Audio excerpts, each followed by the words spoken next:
지금 방송에서 제공하는 투자 정보는 투자 판단에 대한 조언입니다.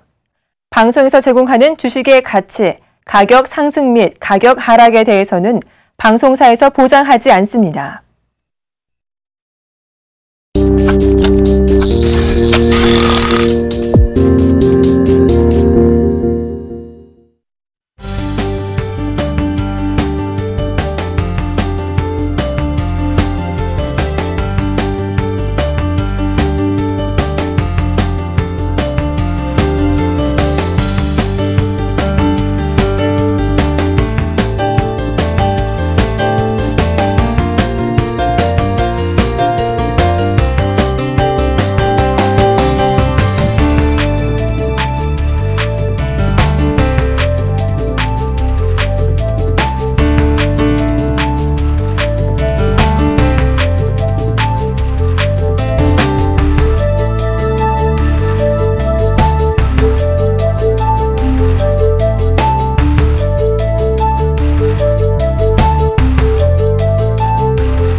안녕하십니까. 막상막하 투맨쇼 시즌2의 김혜영입니다. 한 주의 절반 정도가 흘러갔습니다. 하지만 시장 상황은 여전히 어두운 모습입니다. 오늘 코스피가 반등이 조금 나왔다고는 하지만 반등다운 반등의 모습이 아니었죠. 그동안 꽤 밀렸던 현대차와 현대차 그룹주, 자동차 부품주들의 약진이 조금 나오면서 그나마 강보합권 정도의 유지였는데요. 반면 코스닥은 더 밀립니다. 기관이 강하게 매도세 보이면서 1% 넘는 급락세가 연출이 됐습니다. 특히나 개인 투자자분들은 코스닥 종목 많이 갖고 계신지라 우려감은 더해가는 상황일 텐데요. 그래서 저희가 오늘은 이 시장에 관한 보다 냉철한 분석과 전략 준비했고요. 시장을 이길 수 있는 종목도 챙겨왔습니다. 여러분들의 답답한 마음 오늘 투맨쇼 함께 하시면서 조금 풀어나가 보시기 바라겠습니다. 자, 그럼 막상막하 투맨쇼 지금부터 본격적으로 시작하겠습니다.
외국인들 수급 변화에 영향을 미치는 만큼 최근 원달러 환율의 흐름이 굉장히 중요한 상황인데요. 오늘도 장중에는 10원 이상의 큰 변동성을 보였습니다. 다이 막판 들어서면서 상승세를 조금 줄이면서 1083원에 상승 마감했다는 소식 증시의 화제 1분 통해 확인해봤습니다. 자, 이어서 오늘 투맨쇼 함께 하실 두 분 소개해드려야 할 텐데요. 화면 통해서 만나보시죠. 중단기 이평선 박스 기법을 대공개해 주십니다. 오늘 최영동 멘토 함께 하시고요. 자, 이어서 정확한 매매 타이밍 전달의 고수시죠. 나이스헌터 전문가 함께합니다. 네, 오늘은 최영동 멘토와 나이스헌터 전문가와 함께하겠습니다. 안녕하십니까? 네, 안녕하세요.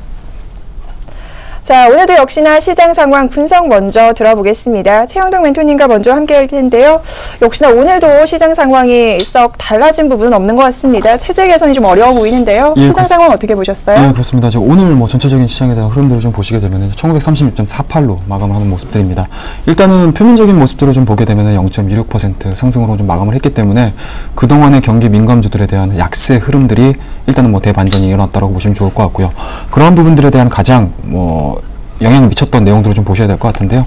아무래도 국가재정위원회 회의가 좀 있었습니다. 그런 측면에서 보시게 되면은 일단은 저기 주영한 그 기재부의 이제 부차관이죠. 부차관 쪽에서 일단은 뭐 엔화와 관련해 가지고 동조화 시키겠다라는 의견들이 좀 나오면서 빠르게 경기 민감주들에 대한 상승 흐름들이 이어졌다라고 보시면 좋을 것 같고요. 다만 여기서 지금 보셔야 될 부분들이 어찌됐든지 간에 국내의 모멘텀들만을 가지고 시장이 움직이기는 상당히 좀 버겁다라는 부분들일 것 같고, 여전히 시장은 환율, 특히 이제 엔저에 대한 움직임들로 인해서 좌지우지될 수 있는 부분들이다라고 보시면 좋을 것 같습니다. 자, 그런 측면에서 보시게 되면은 제가 이 시간을 통해서 늘상 말씀드렸던 그 표현이 있을 겁니다. 아마 풍선 효과라고 계속적으로 말씀드렸거든요. 네. 그런 측면에서 보시게 되면은 경기 민감주가 어찌됐든지 간에 오늘 바닥을 확인을 하고 올라오는 모습들은 시장의 긍정적인 모멘텀들을 보여줬지만, 그동안에 개인 투자자분들께서 상대적으로 많이 매수를 했었던 코스닥 종목군들 같은 경우는 어찌됐든 차익성 매물로 인해서 급락하는 모습들을 보여줬다는 부분들은 일단은 시장은 아직까지는 좀 확인해야 될 여러 가지 모멘텀들이 좀 남아있지 않나 생각을 가질 수가 있을 것 같습니다. 자, 이번엔 나이스헌터 전문가와 함께 시장 상황 분석 들어볼 텐데요. 코스닥 동 흐름이 너무나 좋지 않습니다. 네. 코스피는 그나마 좀 반등이라고 하는데 네. 코스닥의 이런 하락 추세 어떻게 보세요? 우선 뭐 코스닥 설명드리기 전에 우선 전체적인 시장 상황 제가 또 다시 한번 좀 말씀드릴 텐데, 네. 미국 시장이나 유럽 시장에서는 최근에 이제 하락이 우려됐었던 부분이 유가였거든요. 유가가 좀 $80 이하로 떨어지면서 경기가 또 계속 불안하게 좀 진행이 되는 게 아니냐라는 심리 때문에 좀 많이 빠졌는데, 어제 새벽에 유가가 좀 반등을 좀 줬습니다. 한 2불 정도 반등을 줘서 오늘 그에 따른 또 수혜를 볼 수 있는 화학주라든지 정유주들이 좀 반등을 줬고요. 엔달러가 지금 굉장히 좀 중요한 시점인데, 엔달러가 오늘 거의 이제 고점에서 많이 나오는 그 윗꼬리나 아랫꼬리를 많이 발생하는 모습을 보였는데, 그래서 차트를 보면서 좀 말씀을 좀 드리도록 하겠습니다. 네. 지금 보시는 차트가 지금 엔달러 환율입니다. 엔달러 환율인데 이거 분봉상으로 좀 나타냈어요.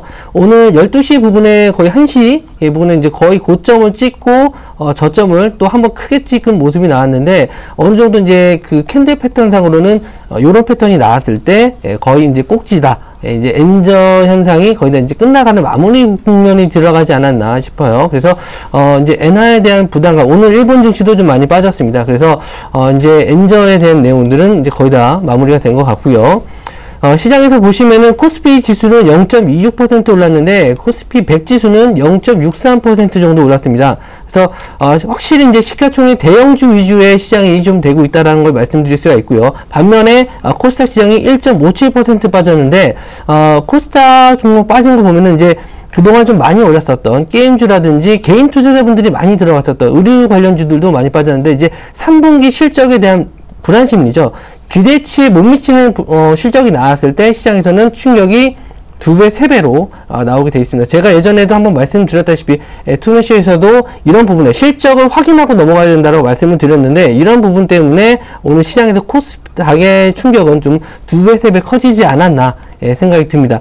다음 화면에서 보시면은 오늘 현대차라든지 SK하이닉스, SK하이닉스는 뭐 엔저 현상과는 좀 관계가 없고요. 포스코라든지 그동안 좀 많이 빠졌던 기아차, 엔저 현상에 대한 피해주들이 오늘 좀 많이 올랐었죠. 이 부분도 마찬가지로 아까 엔저, 약간 엔화가 엔달러 환율이 고점에서 좀 조정을 받는 모습을 보였기 때문에 반발 매수가 좀 들어온 걸로 좀 보여지니까, 아무래도 이제 엔저 현상에 대한 얘기는 당분간 좀 수그러들 것으로 보여지고요. 우리나라 이 시장 상황을 봤었을 때는 이미 좀 저점을 좀 확인하고 있는 차트를 좀 보실 수가 있습니다. 자, 일봉상 보시면은 오늘 코스피 지수를 보시면은 이제 저점을 한 번 더 확인하고 아래꼬리를 좀 길게 발생하고 21선 위에 안착하는 모습을 보였어요. 그래서 이제 상승으로 돌아서려면 1950선에 대해서 확실히 확인을 하고 1950선을 돌파했었을 때는 다시 한번 2000선까지 볼 수 있는 자리가 나옵니다. 일목균형표상으로는 이 구름대가 바뀌어야지만 다시 상승으로 돌아설 수 있는데, 그 전에 먼저 5일과 11선이 돌아서는 모습을 좀 보여야 될 것 같고요. 이후에 이 전고점만 돌파하게 되면은 연말 안에 다시 한번 2,000선 이상으로 우리나라는 갈 수 있다고 봅니다. 최근 유가가 좀 많이 하락을 해서 그 경기 민감주들이 많이 빠졌는데 11월에는 유가 관련된 이슈들이 좀 있습니다. 뭐 오펙에서도 석유에 대한 감산에 들어간다고 했었을 때는 확실히 다시 $80 이상으로 올라갈 수 있고요. 이 $80 이상으로 올라왔을 때는 마찬가지로 이 소비 심리가 좀 증가할 것으로 좀 보여집니다. 그래서 11월 분기점으로 해서 12월까지는 센터랠리도 있기 때문에 지금 이 저점 상황만 잘 견뎌낸다면은 12월 달까지는 충분히 상승으로 돌아설 수 있고요. 코스닥을 한번 보시면 코스닥이 좀 위험해요. 지금 코스닥 차트를 보시면은 이 바닥이 어딘지 모르는 상황입니다. 지금 일봉상으로도 계속 이 530선을 지켜주는 모습이었고, 주봉상을 보시더라도 이 120주선은 좀 지켜주는 모습이었는데, 내일 만약에 이 선마저 깨고 내려가게 되면은 코스닥은 당분간 어떻게 될지 모르는 좀 암흑기로 빠질 수 있습니다. 개인들이 많이 투자하는 코스닥인데, 오늘 무차별하게 좀 매도가 많이 나왔어요. 기관 쪽에서 많이 매도가 나왔는데, 특히 연기금 쪽에서 많이 매도가 나왔습니다. 이거는 개인 투자자분들을 좀 생각하지 못한 행동이지 않나 생각이 듭니다. 개인 투자자들이 많은 이 코스닥 종목을 일부러 많이 매도가 나왔는데, 좀 우려 섞인 말씀을 좀 많이 드리자면 지금 와서 손절하시기보다는 차라리 실적이 좀 관련된, 실적이 좀 받쳐주는 종목들이라면은 좀 기다리시는 전략이 좋을 것 같고, 오늘 뭐 게임주들이 실적이 좀 받쳐주지 않은 종목들이 있습니다. 이런 종목들은 당분간 좀 위험할 수 있으니까 그런 종목들은 좀 비중을 줄이시는 전략이 좋을 것 같습니다. 네, 코스닥 530선이 굉장히 중요할 것 같습니다. 이 지지 여부 내일장에서 잘 확인하시고 접근하시기 바라겠습니다. 자, 이어서 이슈 토크 배틀 시간입니다. 시장보다 한 발 앞서서 이슈 확인하고요. 진단하는 시간이죠. 어떤 이슈가 선정됐는지 화면 통해 만나보시죠. 국내 증시의 구원투수 역할을 해왔던 연기금이 최근 태도를 바꿨습니다. 이달 들어 꾸준히 팔자로 일관해오고 있는데요. 연기금이 지난달 30일부터 이달 5일까지 5거래일간 연속 순매도한 금액은 2,773억 원에 달합니다. 이 기간 동안 코스피 지수는 단 하루를 제외하고 모두 하락 마감했습니다. 연기금이 코스피 시장 약세에 일정 부분 역할을 했음을 알 수 있습니다. 시장에선 연기금의 갑작스러운 매도 전환에 대해 여러가지 관측을 쏟아내고 있는데요. 엔저로 인한 국내 증시 약세 우려, 수익률 하락으로 인한 자금 회수 등이 이유로 꼽히고 있습니다. 일각에서는 정부 정책을 앞둔 상황에서 관망 심리가 확산되는 영향일 것이라는 분석도 나오고 있는데요. 갑작스레 등 돌린 연기금, 그 이유는 무엇이고 언제쯤 다시 구원투수로 등판하게 될지, 잠시 후 스튜디오에서 이와 관련된 본격 토크 배틀이 시작됩니다.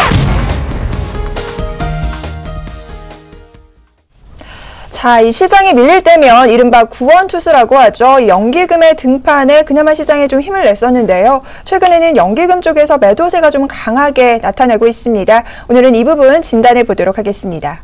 자, 먼저 최영동 회장님, 이 수급, 기관의 수급 중에서도 연기금의 수급이 굉장히 중요하다라는 이야기를 많이 하는데요. 네, 그렇습니다. 연기금의 매매 성격은 어떤 것들이 있을까요? 예, 일단은 뭐 과거의 흐름들을 좀 보시게 되면은요, 아무래도 이제 올라갈 때는 어찌 보면은 그동안에 이제 그 연기금 쪽에서 매매를 했었던 종목군들에 대한 특성을 좀 보게 되면 대형주 포지션들이 상당히 좀 많습니다. 그리고 우리나라를 대표하는 기업들에 대해서 뭐 큰 손 역할을 좀 해줬었던 부분들이 좀 있었고요.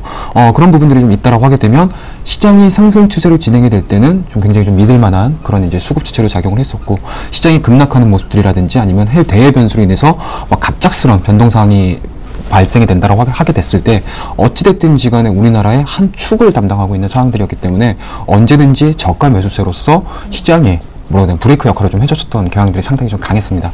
근데 최근의 움직임들을 좀 보시게 되면은요, 2100포인트에서 1930포인트, 1900포인트대까지 하락하는 과정에서 보시게 되면은 연기금의 역할이 그렇게 크지 못했다라는 점입니다. 그리고 최근 들어서도 마찬가지인 것 같습니다. 10월 중반, 10월 20일 이후로 보시게 되면 시장의 반등 흐름들이 나왔다라고 하게 되면은 어찌됐든지 간에 대외 변수로 인해서 외국인들에 대한 스탠스 자체가 약화되는 시점에서 연기금이 시장에 들어와 주는 게 통상적인 흐름이었다라고 하게 되면, 최근 같은 경우는 일정 수준의 기술적 반등 이후에 오히려 연기금 쪽에서 매도세가 좀 많이 나오고 있거든요.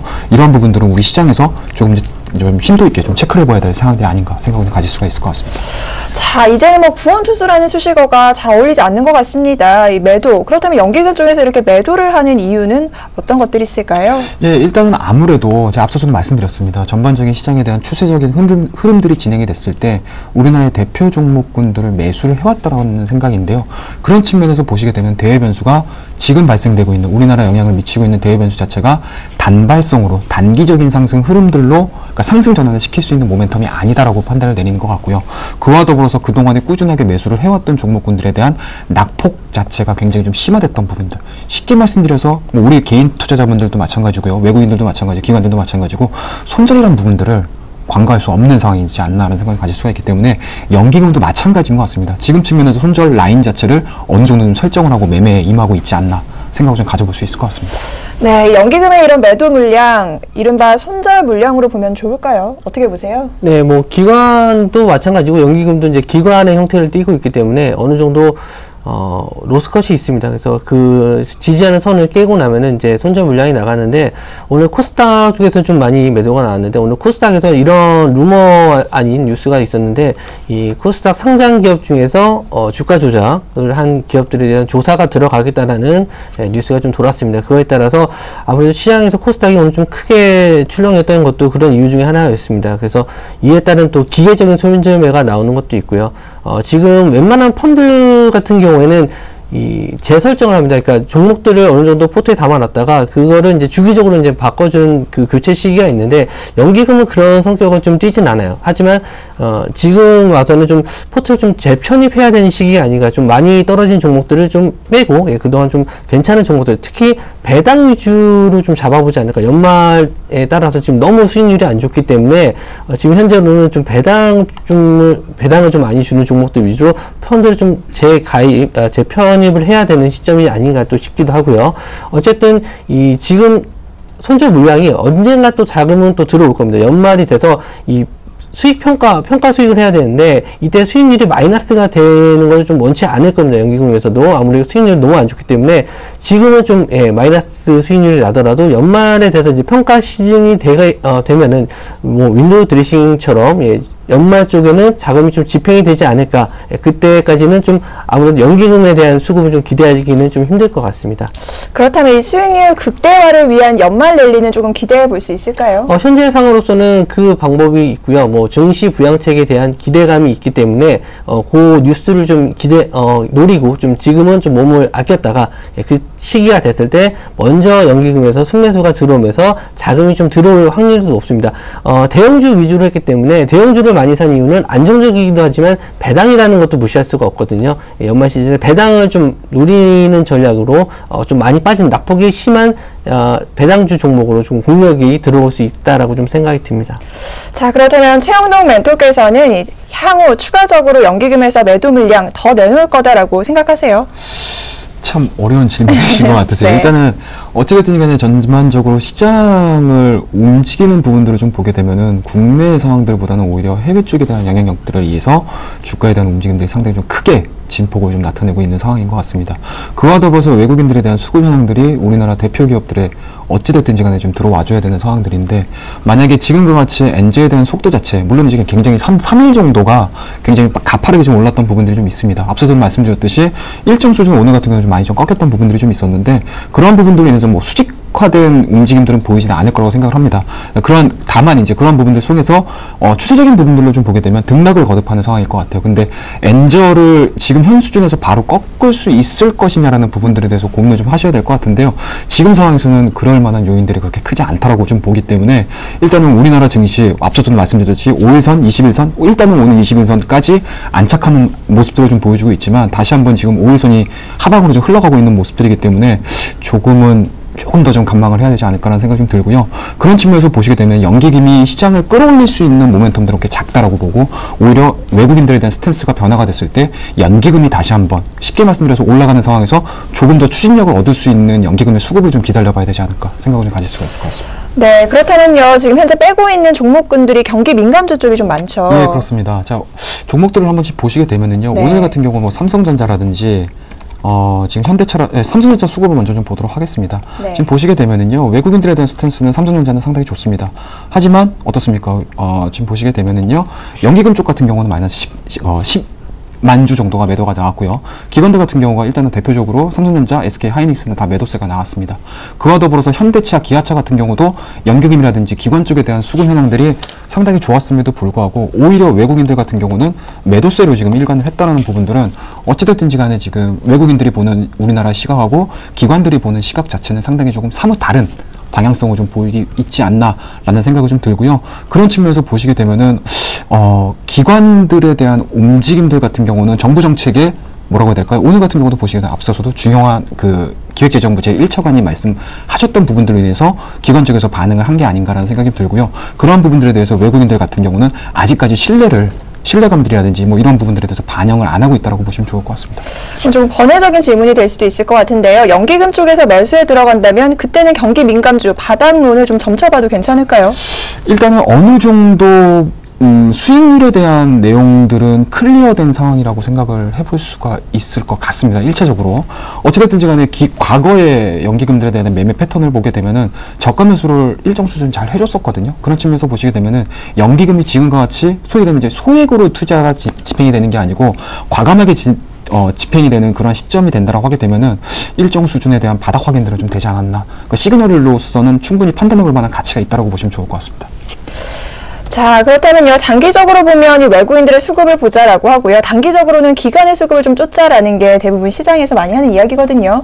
그렇다면 현재 연기금이 이렇게 매도에 나섰으면 저희는 향후 관망하는 자세, 스탠스를 좀 유지해야 되는 걸까요? 원래 시장이 좀 안 좋을 때는 매매를 안 하시는 게 좋습니다. 이런 얘기들은 뭐 예전부터 좀 많이 나왔었던 부분이고요. 연기금을 따라가든 외국인을 따라가든 손실 나는 종목들은 뭘 해도 손실이 납니다. 지금 시장에서는 외국인이라고 다 수익 나는 거 아닙니다. 예, 손실 날 때는 외국인도 손실이 나고 기관들도 손실이 납니다. 이런 시장에서는 손실을 덜 보고 있는 게 중요하겠죠. 예, 뭐 어떤 종목을 따라간다고 해서 무조건 수익이 나는 것도 아니고요. 그거를 예측할 수도 없고 수급만 보고 들어가서 다 수익 나면 누가 수익이 안 나겠습니까? 모두 다 수익이 날 수 있겠죠. 하지만 그건 아닙니다. 그렇기 때문에 지금 같은 시장에서는 차라리 현금 확보를 해놓으시고 기다리시는 게 낫고요. 연기금이 들어온 시점은 아무래도 저번에 1800을 확인했을 때도 연기금은 들어오지 않았습니다.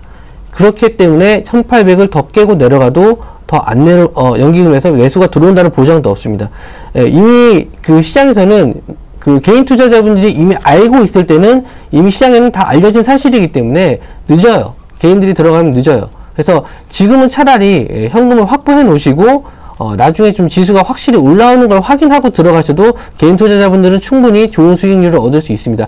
최바닥에서 잡을 생각보다는 차라리 올라오는 걸 확인하고 진입하시는 게 좋기 때문에 지금은 뭐 연기금이 됐든 외국인이 됐든 어떤 수급이 됐든 뭐 들어오는 거를 확인하시고 저점을 확인하시고 최소한 1950선 이상을 안착했을 때 그때 이후로 진입 시점을 노려보시는 게 좋을 것 같습니다.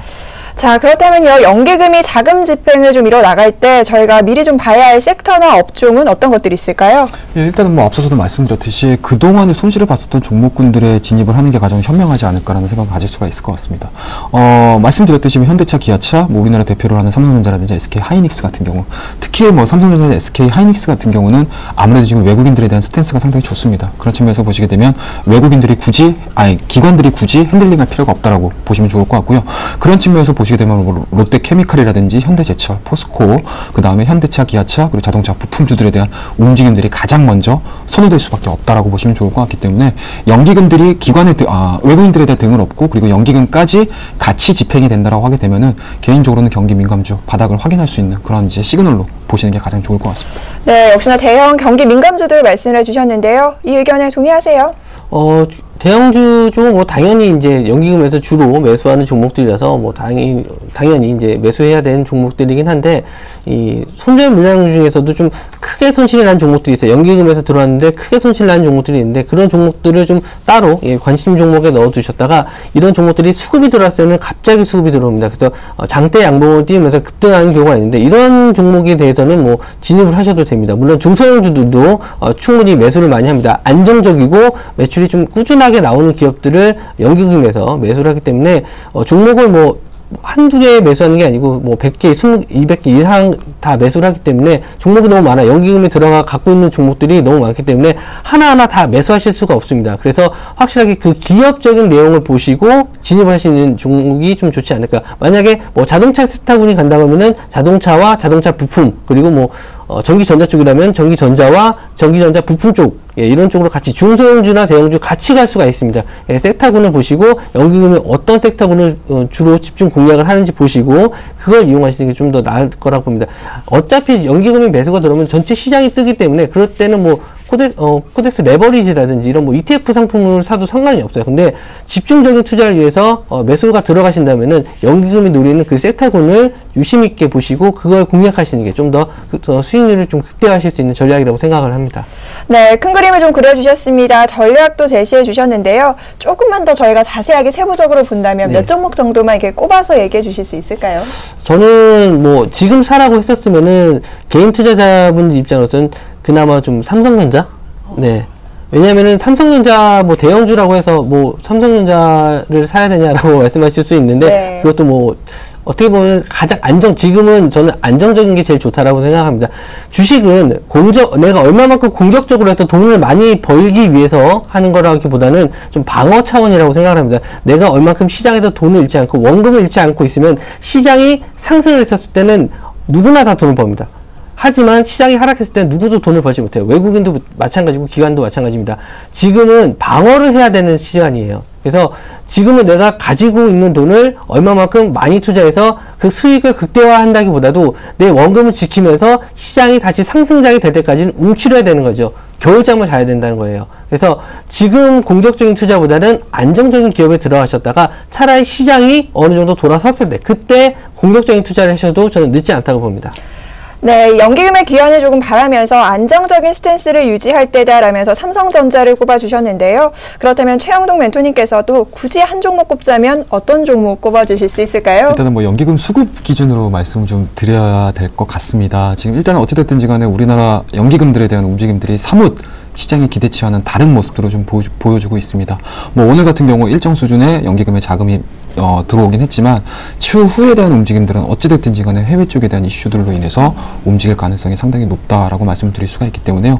굳이 연기금의 기준, 수급 기준으로 말씀을 좀 드린다고 하게 되면은 일단은 반등에 대한 가능성들을 열어두시면서 현대차, 기아차 관련된 종목을 만약에 매수를 해야 되지 않을까라는 생각이 좀 들고요. 지금 당장 뭐 현대차, 기아차를 매수를 하자라는 개념보다는 외국인들과 뭐 어찌됐든 기관들이 우리나라 증시를 바라보는 시각 자체가 굉장히 좀 따뜻한 눈빛으로 바라봤을 때는 연기금 쪽에서 대형 민감주 중에서 낙폭이 컸었던 종목군들로 빠르게 들어올 개연성이 상당히 높기 때문에 지금 수준에 대한 매수보다는 오히려 전반적인 시장에 대한 바닥 확인한 이후에 조금 더 시장 대비 시장 수익률 이상으로 올라갈 수 있는 종목군을 고른다라고 하게 되면 현대차, 기아차 그룹주들이 가장 조금 매수하시기에는 좀 수월하지 않을까 생각을 가질 수가 있을 것 같습니다. 네, 전반적인 시장 대비해서는요, 현대차나 기아차의 흐름 괜찮겠다라는 말씀 챙겨주셨습니다. 자, 이렇게 해서 이슈 토크 배틀 두 분의 의견 들어봤는데요. 화면 통해서 다시 한번 정리해드리겠습니다. 자, 오늘 이슈는요, 연기금의 배신, 구원투수의 등판은 언제쯤 이루어질까로 살펴봤습니다. 최영동 멘토께서는요, 이 불안정한 환율, 불규칙한 증시가 이루어지고 있다라는 말씀과 함께 향후 이 연기금에서 매수가 들어온다면 경기 민감주 쪽으로 접근해보자라는 말씀해 주셨고요. 나이센터 전문가님께서는 이 구원투수의 등판 당분간은 조금 어려울 것 같다라고 이런 예상해 주셨습니다.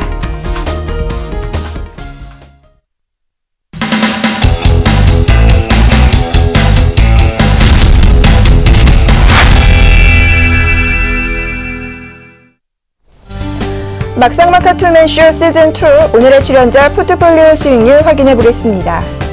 먼저 최영동 멘토의 포트입니다. 현재 포트에는 총 3종목 편입되어 있는데요. 그중 어제 새롭게 추천해주신 아프리카TV가 오늘장 29,850원에 편입 성공하면서 보합권의 수익 기록하고 있습니다. 전 종목 모두 보유 의견 주셨네요. 이번에는 나이센터 전문가의 포트 확인합니다. 현재 포트에는 2종목 편입되어 있는데요. 하이트진로가 오늘장 보합 마감하면서 현재 1.1%의 수익률 기록하고 있습니다. 전 종목 모두 보유 의견 주셨네요. 이번에는 포트폴리오 수익률 베스트입니다. 2위와 3위에는 모두 이건웅 멘토가 독식한 모습이네요. 2위에는 신원이 10.2%, 3위에는 교보증권이 9.9%의 수익률 기록하고 있습니다. 자, 이어서 4위에는 최명성 전문가의 대성찬투가 8.7% 기록하고 있고요. 5위에는 마스터 전문가가 바짝 뒤쫓고 있네요. S&T 모티브가 8.3% 수익률 기록하고 있습니다. 자, 그렇다면 오늘장 막상막하 투맨쇼 수익률 베스트 1위 과연 누가 차지했을까요? 역시나 오늘도 정재훈 멘토가 자리하고 있습니다. 한전산업이 23.5%로 1위 자리 지켜내는 모습이네요. 자, 이번에는 누적 수익률 베스트 확인합니다.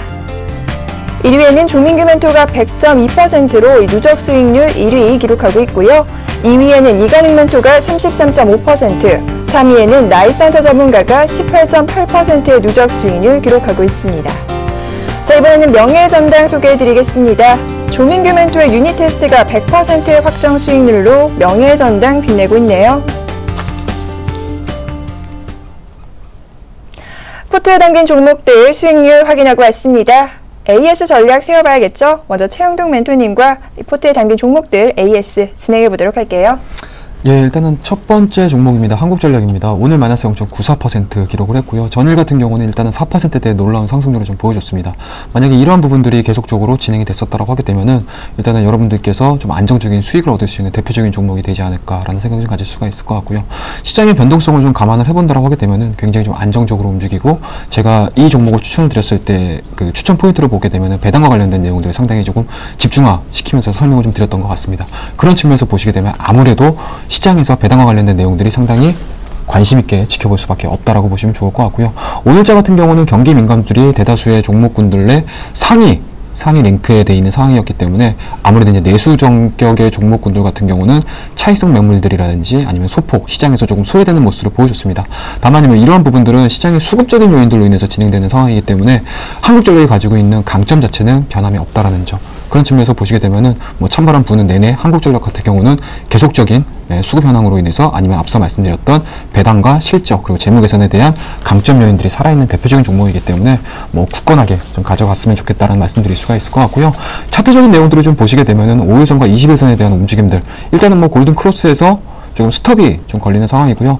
만약에 내일자에 5일선이 20일선을 강하게 돌파하는 흐름들이 좀 진행이 된다고 하게 되면 개인적으로는 저는 추가 매수까지 좀 감안을 해볼 수 있는 대표적인 종목이지 않을까라는 생각을 가질 수가 있을 것 같습니다.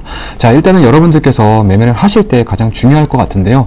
한 종목에 대해서 수익률을 높이 가져가는 방법들도 굉장히 좋은 방법일 수는 있지만, 이렇게 시장 대비 안정적인 수익률을 줄 수 있는 종목군들 같은 경우는 수익률에 대해서 수익률을 기초로 해가지고 매매를 하시는 게 아니고 비중 자체를 실어가지고 조금의 약간의 수익률이 설령 나온다 하더라도 수익금을 늘려나가는 투자를 하신다라고 하게 되면은 지금과 같이 약세장에서 여러분들 손실이 아닌 수익으로 전환시킬 수 있는 포트폴리오가 되지 않을까 생각하실 수가 있을 것 같습니다. 자, 그리고 두 번째 종목입니다. 자, 유진테크인데요. 유진테크 오늘자도 마찬가지가 같습니다. 뭐 제가 추천드렸던 종목군들 좀 보시게 되면 기본적으로 단기 이평에 대한 움직임들이 상당히 좋습니다.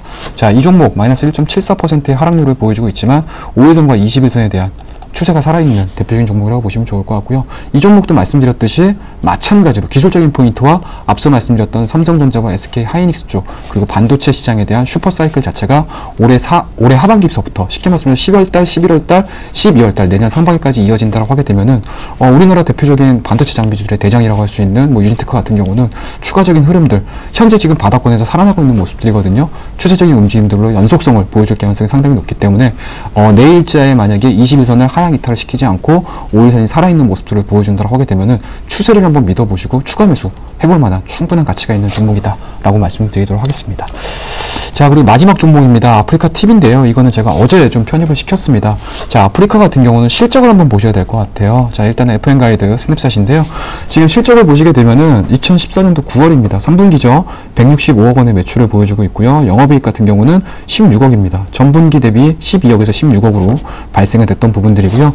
이러한 부분들에 대한 실적 선호도가 2014년도까지 계속적으로 진행이 된다고 하게 되면은 작년도 실적에 대비해서 영업이익이 거의 100% 성장하는 흐름들을 보여주고 있는 상황들이기 때문에 일단은 아프리카 TV 같은 경우는 사실은 시황적인 부분들하고 상당히 좀 많이 떨어져 있는 종목입니다. 쉽게 말씀드려서 경기에 선행되지 않는다는 얘기겠죠. 아프리카만이 가지고 있는 상대적인 모멘텀들을 좀 본다고 하게 되면 일단은 컨텐츠입니다. 모바일 쪽에 대한 컨텐츠고요.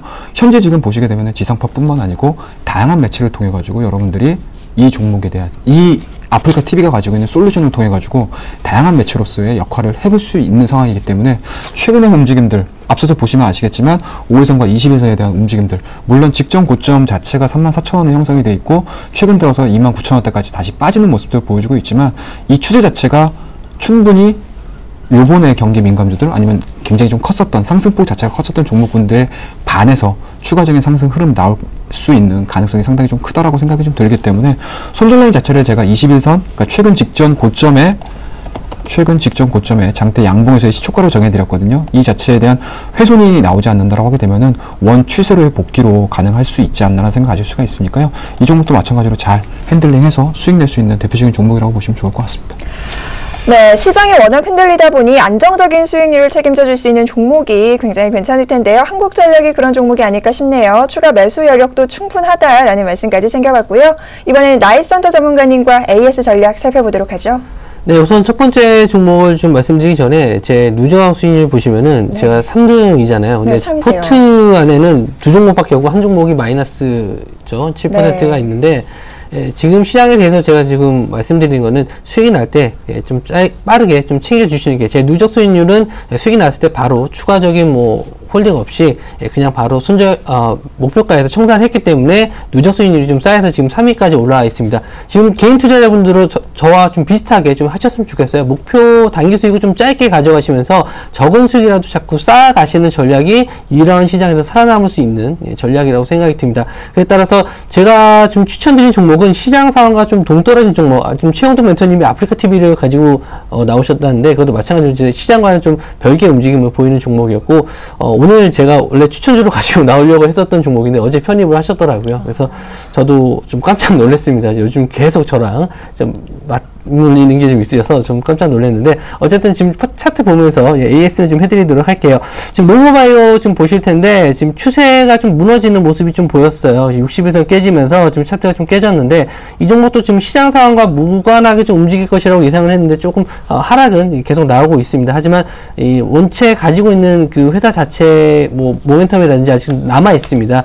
이제 뭐 종자 시즌이 좀 되면서 농사를 짓는 시기가 이제 좀 있으면 다가올 텐데 이때 좀 매출이 좀 증가할 것으로 예상이 되고요. 제가 드린 손절가까지는 그냥 무난하게 들고 가셔도 좋을 종목이라고 생각이 듭니다. 다음은 하이트 진로입니다. 하이트 진로도 뭐 수익률은 그렇게 뭐 나쁘진 않은데 최근 시장에서는 수익률 제로라도 정말 땡길 정도로 시장 상황이 좀 너무 안 좋아요. 그래서 저도 지금 시장의 하락에 좀 대비해서 손실이 좀 적은 종목, 공격적으로 좀 진입을 해서 극대화를 시키는 수익률보다는 시장 대비 좀 안정된 종목을 가지고 나왔는데 좀 이 종목은 좀 예상과 부합을 해서 지금 보합선에 좀 머물고 있는데 앞으로 좀 시간이 좀 지나면은 이제 좀 어려운 시기만 지나면 다시 한번 상승으로 해서 수익권까지는 충분히 나올 수 있을 종목이니까 꾸준히 좀 지켜봐 주셨으면 좋겠습니다. 자, 이렇게 해서 두 분의 AS 전략 살펴봤습니다. 이 부분 꼼꼼하게 챙겨보시고요. 자, 두 분의 히든카드 종목 확인해 봐야 할 텐데요. 최근 두 분의 종목군이 조금 비슷한데 오늘도 비슷한 종목군 갖고 오셨을까요? 화면 통해서 만나보시죠. 자, 최영동 멘토께서는 오늘 현대백화점 갖고 오셨네요. 추천 포인트 살펴보도록 하죠. 단기 낙폭 회복 구간에 진입해 있고 이 연말 소비 진작 기대감이 강하다라는 부분 짚어주셨습니다. 자, 이어서 나이스헌터 전문가의 종목 살펴보도록 하죠. 예림당 갖고 오셨네요. 추천 포인트 이어서 살펴봅니다. 티웨이 항공에 대한 일본 여행객 수요가 증가하고 있고 도서 정가제 시행과 관련한 수혜가 기대된다라는 부분 짚어주셨네요. 네, 두 분의 종목 화면 통해서 먼저 만나봤습니다. 최영동 멘토님 종목부터 보다 자세하게 저희가 살펴보도록 하죠. 예, 일단은 오늘 제가 가지고 나온 종목은 현대백화점입니다. 시장 그렇게 계속적으로 좀 부정적인 의견들을 계속 말씀드렸는데 네. 뜬금없이 이제 현대백화점을 좀 가지고 나와서 아마 시청자분들께서도 굉장히 좀 놀라우시지 않으실까 생각이 좀 들 수가 있을 것 같은데요. 자, 시장에서는요, 두 가지의 투자법이 있다고 저는 생각을 합니다. 기본적으로 기업에 대한 가치를 사는 경우가 있고요. 시장이 이렇게 변동성이 크게 진행이 되는 과정에서는 트레이딩을 해야 되는 종목군들이 분명히 발생을 합니다.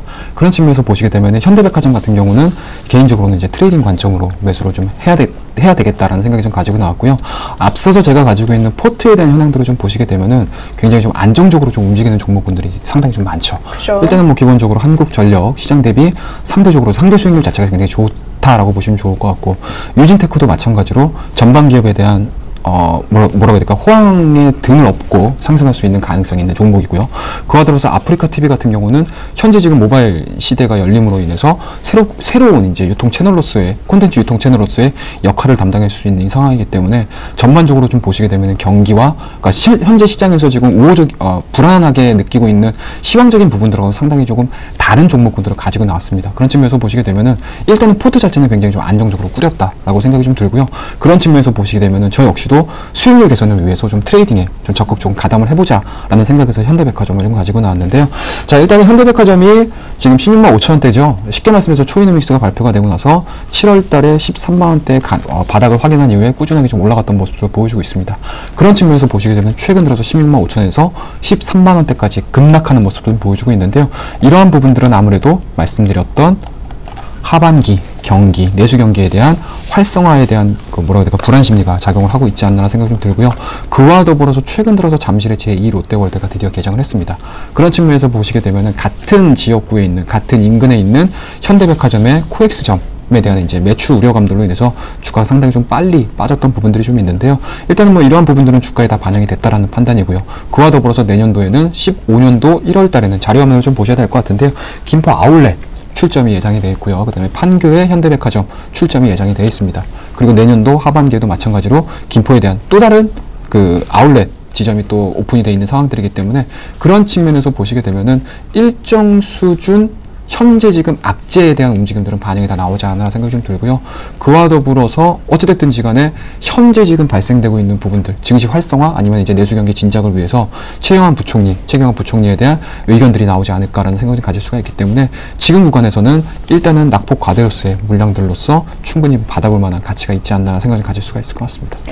자, 이번에 나일선터 전문가님께서 가져온 예림당에 관해서 저희가 분석 들어보도록 할게요. 예, 예림당을 가지고 나왔는데 요즘에 이런 표현을 거죠. 1+1. 예, 1+1에, 그러니까 이것도 좋고 저것도 좋고 둘 다 좋은 종목을 가지고 나왔는데 우선 예림당이 뭐 하는 회사인지에 대해서 좀 화면을 보면서 좀 설명을 드리도록 하겠습니다.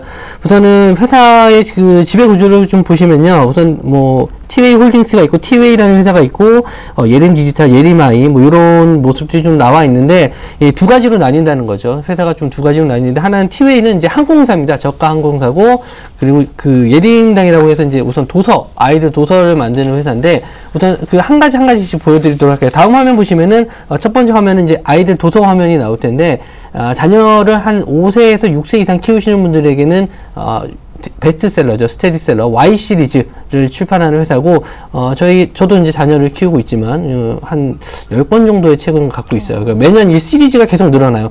아이들이 뭐 장난감을 사거나 뭐 불량식품을 살 때는 돈을 안 쓰지만 아이가 책 사달라고 하면 언제든지 돈 투자합니다. 이게 비싸든 말든 이게 항상 투자를 하고 최근에 또 수혜를 볼 수가 있는 게 도서 정가제예요.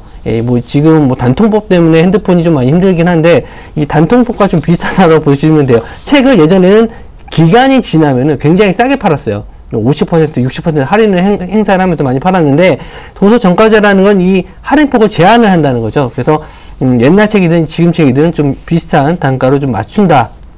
그래서 이 도서업체들, 최근에 뭐 예스24라든지 이 도서 관련 업체들이 주가가 좀 굉장히 좋았거든요. 이 도서 관련 업체에 마찬가지로 Y 시리즈라는 책을 판매하고 있기 때문에 도서 정가제에 대한 수혜를 볼 수가 있고요. 다음 화면 좀 보시면은 이 티웨이 항공에 대해서 말씀을 좀 드릴 텐데, 티웨이 항공 저가 항공입니다. 근데 왜 뭐 저가 항공을 들고 나왔냐?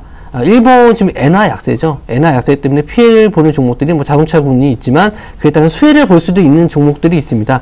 엔화 약세에 따라서 일본 여행객들이 지금 최근 증가를 하고 있어요. 그래서 일본을 엔화가 약세가 됐다고 여행 가시는 분들이 돈이 많지는 않을 겁니다. 돈이 많으신 분들은 절대 뭐 돈 많은데 뭐 그런 거 신경 안 쓰시겠죠. 돈이 없는 상태에서 엔화가 많이 떨어지니까 일본 여행 가자 하면서 뭐 도깨비 여행 같은 거 많이 가시는데 이럴 때 저가 항공사를 여행을 하신다는 거죠. 비싼 뭐 아시아나나 대한항공보다는 확실히 좀 저가 항공사인 티웨이 항공을 많이 이용하실 텐데, 이 회사의 지배 구조를 한번 지분 구조를 보시면 수익 구조를 보시면은 출판은 얼마 되지 않아요. 출판이 한 30% 정도 되고 항공 쪽으로 한 65%의 비중을 차지하고 있습니다. 이름은 이제 출판업소로 돼 있지만 대부분 매출은 이 TA 항공으로 항공 쪽으로 많이 편입이 되어 있기 때문에 이번에 엔화 약세에 따른 수혜를 볼 수가 있습니다. 최근 들어 이런 엔화 약세에 대한 수혜주를 찾는 게 어느 정도 좀 시장에서는 좀 어떻게 테마처럼 좀 많이 불고 있는데, 이 예림당이 어떻게 보면은 두 가지 다 도서 정가제에 대한 수혜를 볼 수 있으며 상대적으로 엔화 약세에 대한 일본 관광객 수요 증가에 따른 수혜를 볼 수 있는 이 1+1, 꽉 먹고 알 먹고 있는 종목이 되지 않을까 좀 생각이 듭니다. 이에 따라서 그 TA 항공의 그 영업이익 실적 추이를 보시면요, 최근 2013년도에 흑자로 전환이 됐습니다. 저가 항공에 대한 수요가 점차 증가를 하고 올해 2014년도에도 매출이 좀 증가할 것으로 보이는데, 이 화면상 보시면은 매년 급증하는 게 좀 보이실 거예요. 그리고 올해도 마찬가지로 이 3분기 이후에 일본 여행객 수가 갑자기 증가를 하면서 이에 따른 영업이익이 좀 추가적으로 증가할 것으로 좀 보여집니다. 마지막으로 이제 그 예림당에서 나오는 Y 시리즈 책 한번 보실 텐데, 판매 부수도 매년 증가하고 시리즈가 그 학년별로 계속 증가를 해요. 아이가 어린아이에서부터 좀 아이가 나이가 먹어서 점점 어려운 책들도 여러 가지 책으로 이렇게 분할해서 많이 나오기 때문에 이 책 판매 수요도 증가할 뿐더러 도서 정가제에 대한 기대 부분까지 충분히 반영한다면 지금 바닥에서 올라오는 종목이라고 생각을 해서 추천 종목으로 가지고 나왔습니다. 자, 저희가 예림당 1+1 이런 추천 포인트까지 들어봤고요. 가격 전략도 세워봐야 할 텐데요. 최영동 멘토님이 갖고 오신 종목부터 저희가 매매 전략 살펴보도록 하죠. 예, 일단 현대백화점 차트를 보면서 얘기를 좀 해드려야 될 것 같습니다.